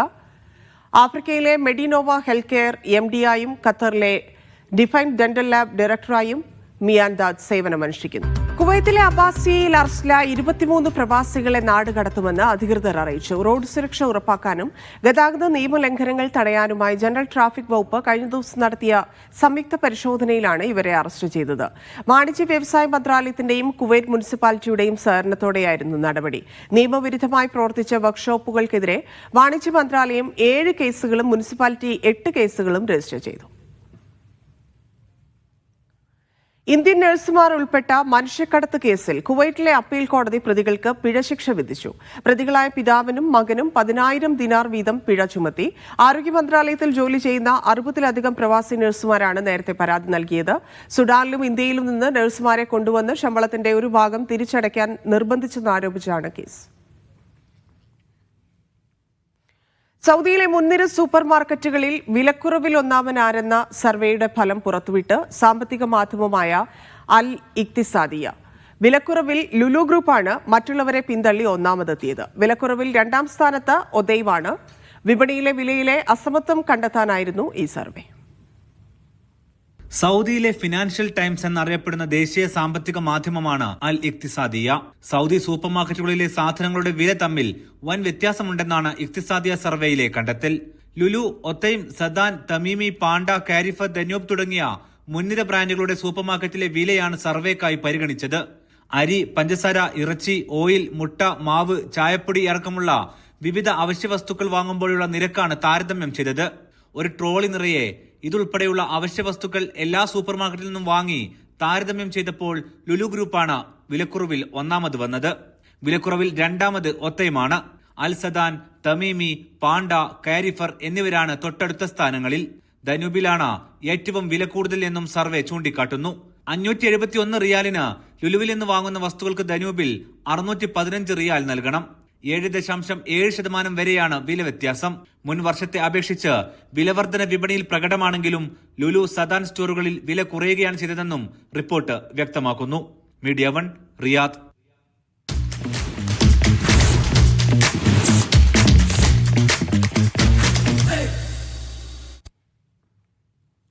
ഇനി കാൽപന്ത് കൊണ്ടൊരു മലയാളി പെൺകുട്ടി കാണിക്കുന്ന മാന്ത്രിക കാഴ്ചകൾ കാണാം.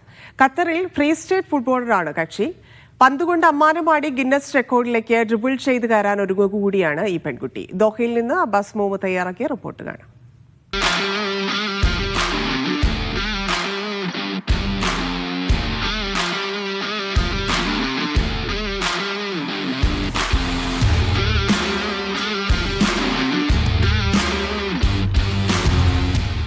അപ്പോൾ ആളെ ഞാൻ പരിചയപ്പെടുത്തുന്നില്ല, ഈ പന്ത് അങ്ങോട്ട് പിടിക്കുക, എന്നിട്ട് സ്വന്തമായിട്ട് പരിചയപ്പെടുത്തുക. എൻ്റെ പേര് അംന ഷൗക്കത്ത്. ഞാൻ ഒരു ഫുട്ബോൾ ഫ്രീ സ്റ്റൈലറാണ്. Currently Indian and Asian record holder. അതെ, അപ്പോൾ എനിക്കെന്നെ തിരിച്ചു തന്നല്ലേ. ഏതായാലും ഈ പന്ത് കൊണ്ടുള്ള പിരാന്താണ് അമ്മയെ ഇത്ര കാലം ഇത്ര ദൂരം എത്തിച്ചിട്ട്. കഴിഞ്ഞ ദിവസം ഒരു ഗിന്നസ് റെക്കോർഡ് പെർഫോമൻസ് ഉണ്ടായിരുന്നു അല്ലേ? അതെന്തായിരുന്നു? Maximum number of juggles in 1 minute. അതാണ് സംഭവം. അതിൽ കറണ്ട് റെക്കോർഡ് 339 ബ്രേക്ക് ചെയ്ത് കഴിഞ്ഞാൽ അതൊരു 362 ആവണം എന്നാണ് എൻ്റെ ഒരു നിഗമനം. അന്നത്തേല് 300 ക്ലീൻ മാത്രം എടുത്തിട്ട് 362 എത്തിയിട്ടുണ്ട്. അതിന് അവരുടെ സൈഡിൽ നിന്ന് എങ്ങനെയെന്ന് നമുക്കറിയില്ലല്ലോ.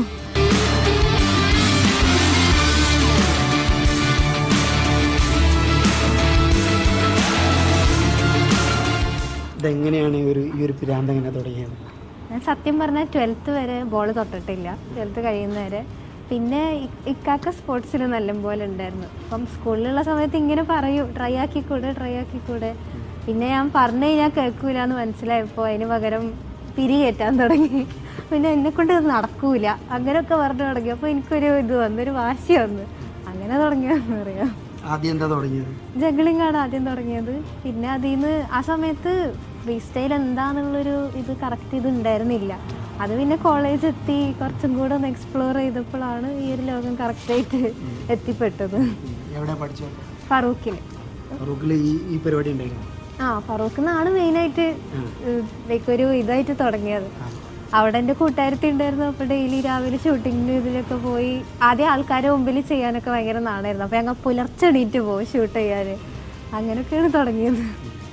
അതിൽ ഇപ്പോൾ കുറേ സ്ട്രഗ്ലിംഗ് ഉണ്ടാവുമല്ലോ സ്വാഭാവികമായിട്ടും. അങ്ങനത്തെ ഫീൽഡിൽ പെൺകുട്ടികൾ വരാറില്ല. ആ സ്ട്രഗ്ലിംഗ് ഒക്കെ എങ്ങനെ നേരിട്ട്?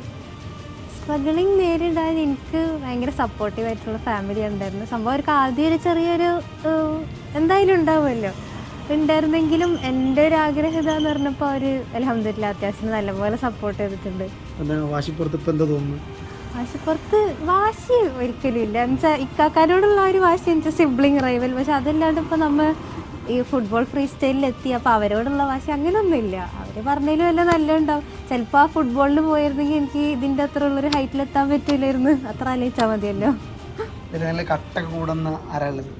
ഇക്കാക്കുണ്ട്. പിന്നെ എൻ്റെ ഞാൻ പറഞ്ഞില്ല പുലർച്ചെ എൻ്റെ ഒപ്പം എണീറ്റ് ഷൂട്ട് ചെയ്യാൻ എനിക്ക് തോന്നണില്ല വേറൊരു കൂട്ടുകാരത്തി വരുന്നു. അവളുണ്ട്, ഹുദാശ്വർ. പിന്നെ ഉമ്മ, ഉപ്പ, അനിയനും കട്ട സപ്പോർട്ടാണ്. അനിയൻ എന്ത് ചെയ്താലും ഏറ്റവും എന്നെക്കാട്ടിയും കൂടുതൽ എക്സൈറ്റ്മെന്റ് അവനക്കായിരിക്കും. ഇൻസ്റ്റാഗ്രാമിലൊക്കെ ഭയങ്കര ആരാധകരാണ്. അത്യാവശ്യത്തിനുണ്ട്. ഇൻസ്റ്റാഗ്രാം മെയിൻറ്റെയിൻ ചെയ്യുന്നത് അതിന്റെ കൂട്ടുകാരത്തി. ആ കൂട്ടുകാരത്തിനൂടെ നമുക്ക് വിളിക്കണം അല്ലേ? ഹുദ അല്ലേ? യെസ്, ഹുദ. ഈ പുലർച്ചക്കൊക്കെ ഒരു കൂട്ടുകാരത്തിൻ്റെ പ്രാന്തിൻ്റെ കൂടെ നിൽക്കുക എന്നുള്ളത് ചിലരുടെ കാര്യമല്ല. എന്താണ് അതിൻ്റെ ഒരു കാരണം? ഒരാൾ ഇത്രയും വലിയൊരു ഡ്രീമും കൊണ്ട് ഇറങ്ങി നിൽക്കുമ്പം എൻ്റെ ഒരു മൈൻഡിൽ അവരെത്ര പറ്റുന്നത്ര സപ്പോർട്ട് ചെയ്യണം. ഇപ്പം നമ്മളൊരു സപ്പോർട്ട് കുറവുകൊണ്ട് അവർക്കൊന്നും ഒരു നഷ്ടം ഉണ്ടാവരുത്. ആ ഒരു ഐഡിയോളജിയാണ്. അപ്പം പുലർച്ചെ ആവട്ടെ പാതിരാത്രി ആവട്ടെ അവൾ എന്നെ വിളിച്ചാൽ ഞാൻ അവിടെ ഉണ്ടാവും. അത്രേ ഉള്ളൂ. എങ്ങനെയാണ് പുലർച്ചെ എന്നൊക്കെ പറഞ്ഞാൽ 3-4 മണി അത്രക്കും വേണ്ട. നമുക്കൊരു സുബൈ കഴിഞ്ഞൊരു 5-6 മണി മുതൽ സ്റ്റാർട്ടാകും. നിങ്ങളാണോ ഇതിൻ്റെ വീഡിയോ ഷൂട്ടറും എഡിറ്ററും ഒക്കെ നിങ്ങളാണ്? അത്രമാത്രം അത് എലാബറേറ്റ് ചെയ്യാൻ മാത്രമല്ല, എന്താണ് ഹെൽപ്പ് അവർക്ക് വേണ്ടത് അതെൻ്റെ സൈഡിൽ നിന്ന് ഉണ്ടാവും. അത് വീഡിയോഗ്രാഫി ആണോ, എഡിറ്റിംഗ് ആണോ, സ്ക്രിപ്റ്റിംഗ് ആണോ, ഇനി ഇമോഷണൽ സപ്പോർട്ടാണോ, അതെന്ത് രീതിക്കും ഉണ്ടാവും. അതെപ്പോഴും ഉണ്ടാവും. ഈ നോർമലി നേരത്തെ പറഞ്ഞ പോലെ തന്നെ കുട്ടികളൊന്നും, പ്രത്യേകിച്ച് പെൺകുട്ടികൾ ഇങ്ങനെ ഫ്രീ സ്റ്റൈലൊന്നും വരാത്തില്ല. ഇങ്ങനെ ഒരു ഭ്രാന്ത് കണ്ടപ്പം ഇത് നടക്കുന്നോ അല്ലെങ്കിൽ ഇതൊരു ആവശ്യമില്ലാത്ത സ്വപ്നം നമുക്ക് തോന്നിയോ? ഒരിക്കലില്ല. കാരണം എനിക്ക് അമ്മനെ 4 വയസ്സ് മുതൽ അവൾക്കുള്ള 4 വയസ്സ് മുതലുള്ളപ്പം അറിയുന്നതാണ്. അപ്പോളെ ഭയങ്കര ഡിഫറെൻറ്റ് ഐഡിയാസ് ഉള്ള ഒരാളാണ്, ഭയങ്കര ഇന്നോവേറ്റീവാണ്. അപ്പം ഓളെന്തൊരു ഐഡിയ പറഞ്ഞാലും ഞാൻ അതിന് റെഡിയാണ്. ഇപ്പോൾ പോകാൻ നമുക്ക് ഇപ്പോൾ പോവാം, നമുക്ക് എടുക്കാം, നമുക്ക് ചെയ്യാം, നമുക്ക് പറ്റാത്തൊന്നുമില്ല. ആ ഒരു മൈൻഡ് സെറ്റാണ്. ഒറ്റ മൈൻഡ്. നിങ്ങൾ കളിക്കുമോ? ഞാൻ കളിക്കില്ല. ഞാൻ ക്യാമറേൻ്റെ ബാക്കിലും ഇവിടെ ക്യാമറേൻ്റെ മുന്നിലും. ഇനി എന്താണ് ഈ ഒരു ഗിന്നസ് വേൾഡ് റെക്കോർഡൊക്കെ ബ്രേക്ക് ചെയ്യുന്ന സമയത്ത് എന്താ തോന്നുന്നത്? എനിക്ക് എൻ്റെ ലൈഫിൽ ഇവിടെ ഇത്രയൊരു പ്രൗഡ് മൊമെൻ്റ് ഇല്ലയെന്ന് ഞാൻ പറയായിരുന്നു. പക്ഷേ കുറേ പ്രൗഡ് മൊമെൻറ്റ്സ് ഉണ്ടായിട്ടുണ്ട്. അത് ഇവിടെ ഗിന്നസ് വേൾഡ് റെക്കോർഡ് പൊട്ടിച്ചില്ലെങ്കിലും എനിക്ക് ഭയങ്കര പ്രൗഡാണ്. 1 മിനിറ്റിൽ ഏറ്റവും കൂടുതൽ ജഗിൾ ചെയ്ത ഫ്രീ സ്റ്റൈലർ എന്നുള്ള ഗിന്നസ് റെക്കോർഡിലേക്കുള്ള യാത്രയിലാണ് അമ്ന. മീഡിയ വണ്ണിൻ്റെ എല്ലാവിധ ഭാവങ്ങളും. ദോഹയിൽ നിന്ന് അഷ്റഫ് മുഹമ്മദ്, അബ്ബാസ് മുഹമ്മദ്, മീഡിയ വൺ. കടൽ കടന്നെത്തിയ വേഗതാരം സബ് ജൂനിയർ ആൺകുട്ടികളുടെ 100 മീറ്ററിൽ സ്വാനിക് ജോഷുവയ്ക്ക് വെള്ളി. UAE റീജിയണൽ താരമാണ് സ്വാനിക്. കായികമേളയിലെ ഗൾഫ് മേഖലയുടെ ആദ്യ മെഡൽ കൂടിയാണിത്. 67ാമത് സംസ്ഥാന സ്കൂൾ കായികമേളയിലെ UAE റീജിയന്റെ ആദ്യ മെഡലാണ് സബ് ജൂനിയർ ആൺകുട്ടികളുടെ 100 മീറ്ററിലൂടെ Swanik Joshua കരസ്ഥമാക്കിയിരിക്കുന്നത്. Swanik, how are you feeling right now? I feel really good. I'm really proud of this moment. Thanks to my coaches and parents. This is the first time you are participating in state meet, right? Yeah, this is my first time in Kerala actually, and it's my first ever event out of country. And you are participating in 200 meter too. Yeah, I'm participating 200 meters too. And how was your coaching? What about your coach and what about your practice? Coach is really good. He's trained a lot of people, and yeah, പരിശീലകൻ പേരെന്തായിരുന്നു ചേട്ടാ? എൻ്റെ പേര് ചന്ദ്രൻ. ചന്ദ്രൻ ചേട്ടനാണ് സ്വാനിക്കിന്റെ പരിശീലനം. അപ്പോൾ എങ്ങനെയായിരുന്നു പരിശീലനം? ഞങ്ങൾ ഇപ്പോൾ 2 വർഷമായിട്ട് റെഗുലറായിട്ട് പുള്ളിക്കാരൻ വരുന്നുണ്ട്. പിന്നെ വീക്കിലി 4 ഡേയ്സ് സ്കൂളിൽ ഞാൻ ഇതേപോലെ ഒരു ഫുട്ബോൾ കോർട്ടാണ്, അവിടെ ട്രെയിൻ കൊടുത്തിട്ട് വീക്കെൻഡിൽ 2 ഡേയ്സ് ഔട്ട്സൈഡ് സിന്തറ്റിക് ട്രാക്കിൽ Friday and Saturday and Sunday full rest. യുടെ ആദ്യ മെഡലാണ് ഈ മേളിൽ. അപ്പോൾ 200 മീറ്ററിലും സ്വാനിക്ക് മത്സരിക്കുന്നുണ്ട്. അപ്പം കൂടുതൽ മെഡലുകൾ വരുമെന്നാണ് പ്രതീക്ഷ മറ്റു താരങ്ങളിലൂടെയൊക്കെ. അതെ 200 മീറ്ററിലും മെഡൽ പ്രതീക്ഷിക്കുന്നു. ഇപ്പോൾ ബെസ്റ്റ് ചെയ്തില്ല 111.67 ആണ് അവൻ്റെ ബെസ്റ്റ്. പിന്നെ മിനിഞ്ഞാന്ന് വന്നതുകൊണ്ട് കാലാവസ്ഥേൻ്റെ ഒക്കെ ഒരു ചെറിയ, പക്ഷെ ആദ്യമായിട്ടാണ് കേരളത്തിൽ വരുന്നത്. ചെന്നൈയിൽ വന്നു പോവാറുണ്ട്, പക്ഷേ കേരളത്തിൽ ആദ്യമായിട്ടാണ് വരുന്നത്. സ്വാനിക്കിന്റെ പിതാവ് കൂടി ചേരുന്നുണ്ട്, മനോജ് അല്ലേ? അപ്പോൾ എങ്ങനെയായിരുന്നു സ്പോർട്സിലേക്കൊക്കെ മകനെ വിടാനുള്ളൊരു താല്പര്യം എപ്പോഴാണ് തുടങ്ങിയത്? I saw him when he was doing his karate class at the age of 4. From that time, wherever he goes, he takes the first place. In karate, first place. And then he joined for cricket, and now he's playing for ECB under 16 and also under 13 for Abu Dhabi team. And plus the athletes for school. ഏതായാലും ആദ്യമായിട്ടാണ് സ്വാനിക്ക് കേരളത്തിലേക്ക് എത്തുന്നത്. കാലാവസ്ഥയുടെ ഒക്കെ പ്രശ്നങ്ങളുണ്ടായിരുന്നു. ഏതായാലും പക്ഷേ സ്വാനിക്ക് congratulations. 100 മീറ്ററിൽ medal നേടുന്നു, 200 മീറ്ററിൽ മത്സരിക്കുന്നുണ്ട്. അതിൽ മെഡൽ നേടാമെന്ന പ്രതീക്ഷയിൽ തന്നെയാണുള്ളത്. സാദിഖ് പാറക്കലിനൊപ്പം നിതിൻ സേവ്യർ.